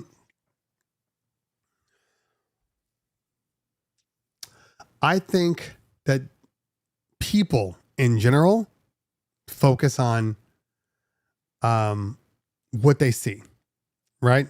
So if they see all their Instagram, they're looking at reels and TikToks, and every DJ is doing this and twisting knobs, doing all the things. When they go in to learn how to DJ, they're going to think that that's what you're supposed to do. All right. So yes, gear has always been a part of the scene that kind of defines you. If somebody sees you on CDJs, they're going to assume they know exactly what kind of DJ you are. Okay. If they see you on turntables, they're going to assume exactly what DJ you are. So I think people, there's a term that's been used forever. It's fake it till you make it. Fake it till you make it. And that's what we're dealing with here. And maybe because DJing as a whole has gotten so easy to learn that they can focus on other things. Like it used to be, you DJ'd on turntables. You had to learn them. There wasn't a way around that, but you can grab any controller now and hit the sync button and, you're DJing. Now you can go into virtual DJ and the DJ and turn on auto mix and you're DJing. Doesn't mean you're DJing good, but you're DJing. So I just think, I mean, people who drive stick shifts, you know, you're doing more all the time. So in fact, because you're doing more all the time, you're doing less of a lot of other things. But if you have an automatic and smart cruise control and all these things, you're just chilling, like bored. Like, what else can I do? Let me turn on YouTube. Let me turn on, this. And it's just not the same anymore. It's not the same.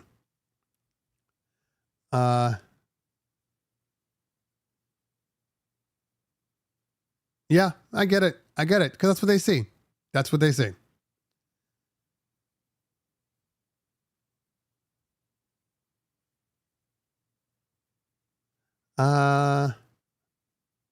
Love the power out to the mic. Yeah, that's actually great too.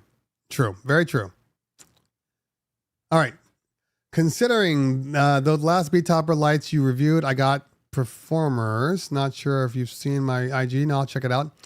I want to use them as a spot wash for these Performers. Are they bright enough? Oh, the B ones? Absolutely bright enough. I use those extensively on parties. Like those are the only movers I bring, and they provide enough light for the entire room.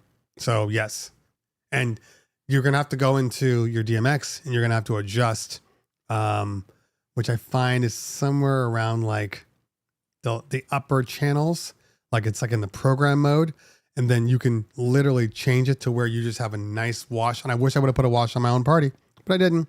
But you can keep it, and that wash circle is large, and they're bright. They're bright. They're really good. Okay.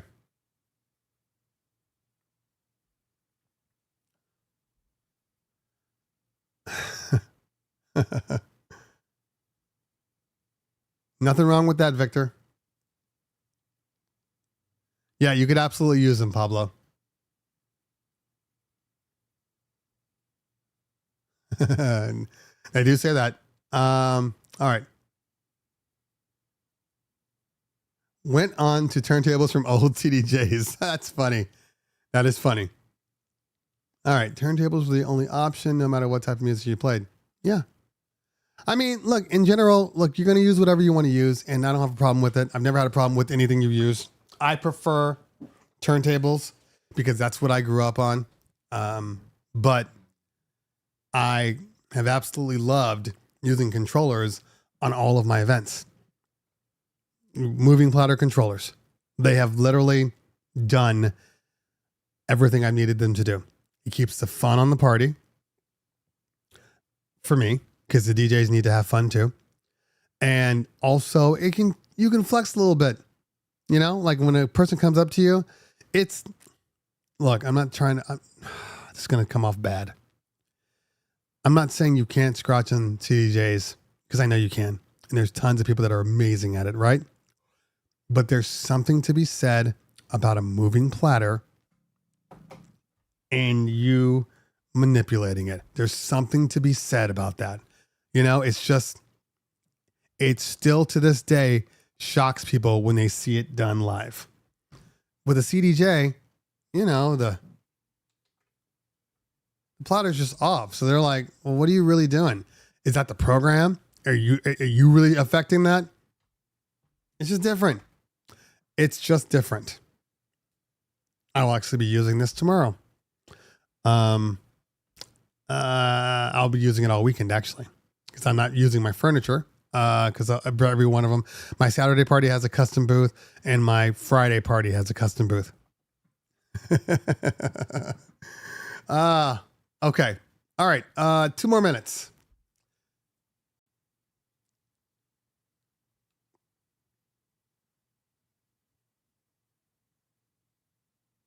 So yeah, you're pretty much right about this. In general, once you get to a certain price point, all the speakers sound good. Okay. Yes, some sound better than others, but once you hit that number, whatever that number may be, you shouldn't have to worry about anything. Then you start to get into these designer ones like the RCFs where, they're charging you a premium because they can, because people are paying for them, not necessarily because they were the best. And I think before they weren't the best, but I always laugh every time I see one of Joe Bunn's older commercials and he's talking about, I use these Italian speakers. I'm like, that's a selling point? I never even thought about that. Like, does that work when you're talking to clients? What kind of speakers do you use? I use Italian speakers. Oh, you hear that, honey? He uses Italian speakers. Like, I never thought that was a thing. And no disrespect to Joe. I love Joe. Joe's an amazing individual. But I always thought when I saw it, I was like, does that work? Does that work? So, but yeah, once you get to a certain place, every speaker's good. So I don't think it matters. I should know. I own like 9 different brands. 9 different brands. And every one of them sounds good and has a place in my studio. Every one of them. So there you go. Right now, the flavor of the week for me is EV. Will that change? Maybe. I will be the first one if a new whatever comes out, a new column array, and it sounds good and it's giving me the same thing, but maybe a smaller footprint, maybe a little better, maybe a little beefier. I will go to that in a second because I'm all about just having the best sound. That's it. And it worked. That's amazing. Maybe, I don't know. Maybe it's different where I am because in LA, everybody thinks they know everything and everybody's rich, like dumb rich. So when they're talking like I don't know. Hey, don't get it twisted. I know where EVs sit. Okay. I know where they sit in my kind of pantheon of great speakers. I absolutely know where they sit. They're really good quality, but I have some better point sources. I don't have any better line arrays right now, but I have some better point sources. And sometimes I got to pull out the point sources. So to each their own.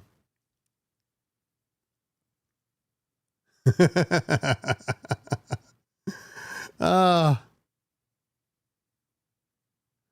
monitor booth speaker really necessary? I normally use one. Is a monitor? This is 100% subjective. I will say that if you've been DJing for a long time,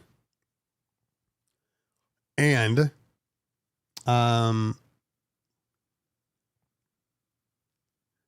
I rarely use a monitor. Let me just put it that way. I rarely use my monitors. I have in-ears, but even when I don't go in-ears, like lately I've been using the III headphones. I still don't use a monitor.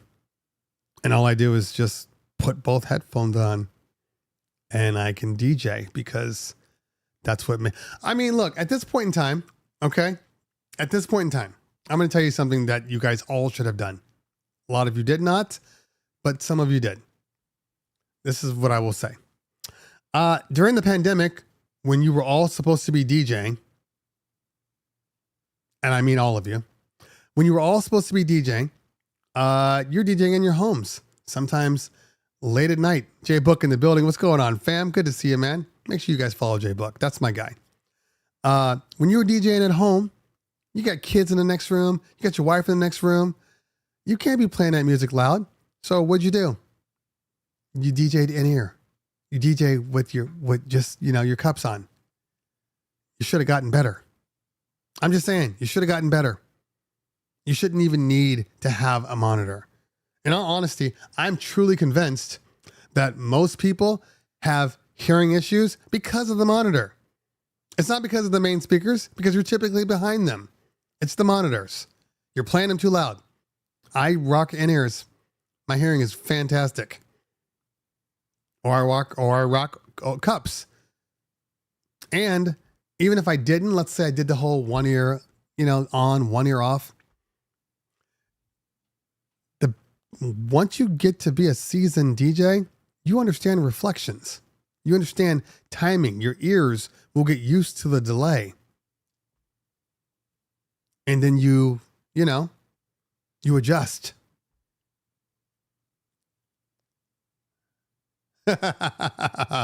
Not a problem. Not a problem.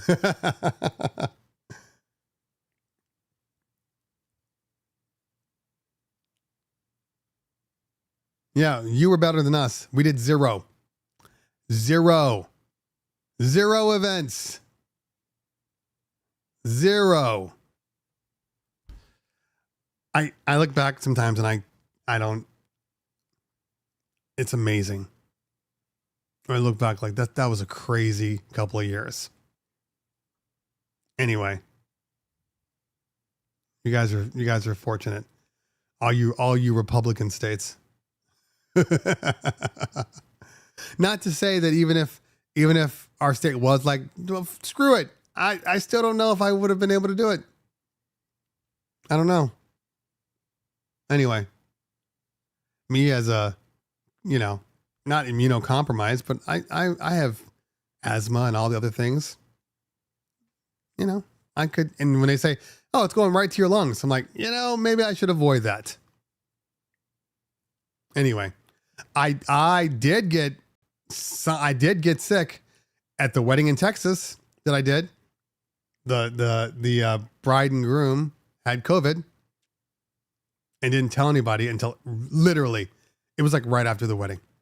Right after the wedding, they're like, hey, we just want to let you guys know that, they tested positive for COVID. You knew you had COVID. You knew you had COVID. And you walked up to me and you hugged me. You knew you had COVID. And you were dancing, sweating the night away. You knew it. Now, I only got sick because I think that, honestly, this is no joke. I think I was one of those carriers. Like, I didn't really get symptoms. I never did. I had family that was like deathbed people laying right next to me, and I never got sick. So I'm one of those atypical, asymptomatic. Yeah, a little parting gift. Exactly. Yep. Multi-purpose room. That thing's going to reflect. All right. So what is my,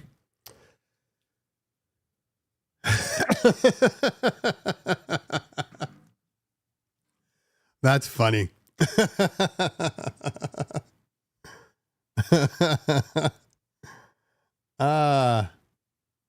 I see Biggie retracting things. I wonder what Biggie said.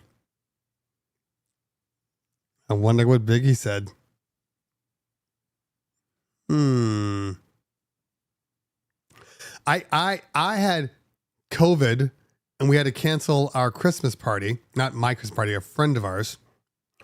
And they're like, oh, it's inconclusive. Then I go back that Monday, take the test again. I didn't have COVID. I don't think that I've gotten COVID. I don't think I can get COVID.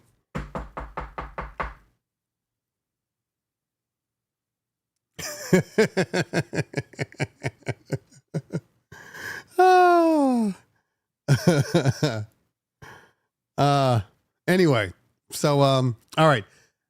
This week, technically it's Thursday.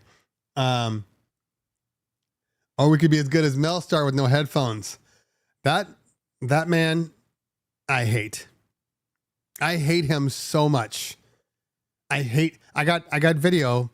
Hopefully, the card is fine because I got to pull all that content. But it's insane how good he is with no headphones. And I don't mean just like, oh, okay, the beats. Like, I mean, he's like perfect. Just scratching. Anyway, that man's a machine.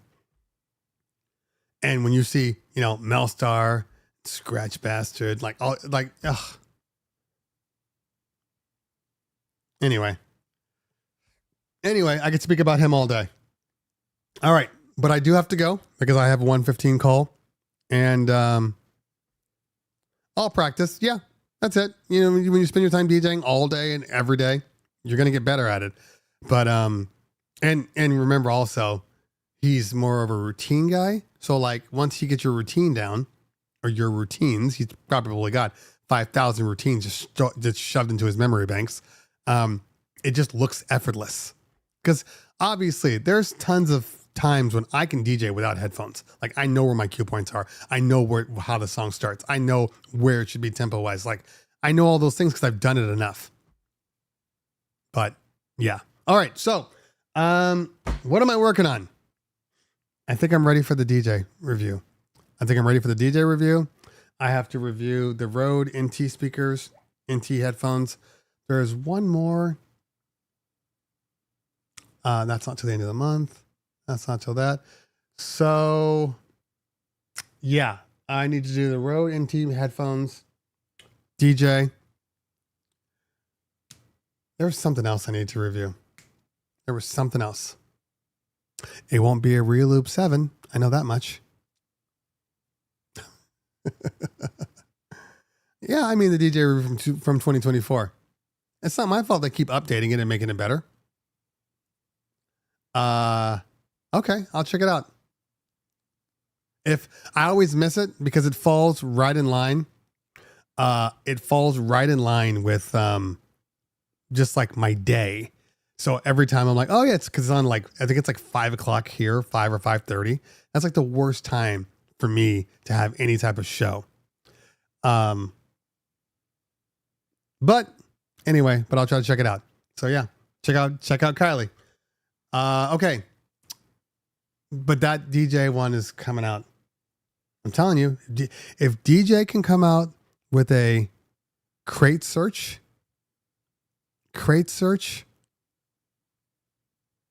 like, cause if there was one reason for me to go back to Serato, it's crate search. That alone would save me so much valuable time. Yeah. Is having the beat grid, adjustable beat grids on there great? Yes. Do they burn me on a couple times? Absolutely. And having multiple streams. Like the fact that there's still not multiple streams on Serato, that's a problem for me. Not that I always use them, but I have Tidal and Apple Music. Sometimes I want to use Tidal. Sometimes I want to use Apple Music. I don't have to log out to do so. So the crate search, the library is better, so much better. I don't think it's enough. Anyway, we'll see. All right, y'all. I got to run. Thank you guys for hanging out today. If you guys have parties this weekend, which I know we do, I think we have 10. Any on Sunday? No, not on Sunday. So we have 10 parties this weekend, 1 on Friday, 9 on Saturday. And then for the rest of the month, we have 9 to 12 parties every single Saturday night.